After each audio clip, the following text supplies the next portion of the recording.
Je suis rentré dans les années 71 à la compagnie marseillaise de réparation. J'avais eu l'occasion de travailler au chantier naval de La Ciotat et je suis revenu dans la réparation navale, donc j'ai appris la réparation, non pas la construction.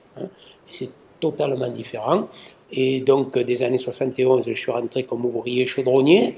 Puis j'ai spécialisé dans le bord, parce que vous aviez le chaudronnier bord et le chaudronnier atelier. C'est complètement différent. Le bord, on faisait la démolition et la reconstruction, et les soudures, la finition. Tandis qu'à l'atelier, les traceurs étant passés, à l'atelier, ils confectionnaient les pièces, ces pièces arrivaient à bord, on travaillait tous ensemble.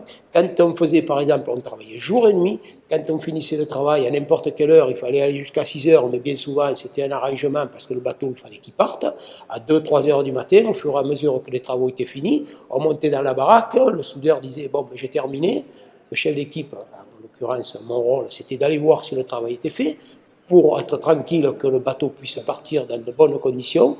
Il arrivait quelquefois des petits oublis, on le signalait, le garrot descendait et le travail était fini.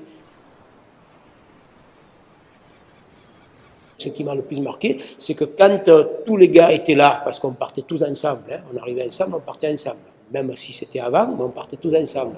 Et la question qui était posée, tiens, où se trouve Bruno, où se trouve Luc, qu'est-ce qu'il y a là, quel endroit il est, c'est étonnant qu'il ne soit pas remonté, ben, il travaille là-bas, ben, les gars prenaient leur cagoule, ils descendaient, ils allaient leur fil à la main et on partait tous ensemble. Il y avait du boulot, il manquait de personnel, on te disait, va manger un sandwich, tu reviens à 1h30. Et le soir, c'était pareil. Et on était content, on était épuisés, parce que les conditions n'étaient pas les mêmes, bon, mais on était épuisés, mais contents.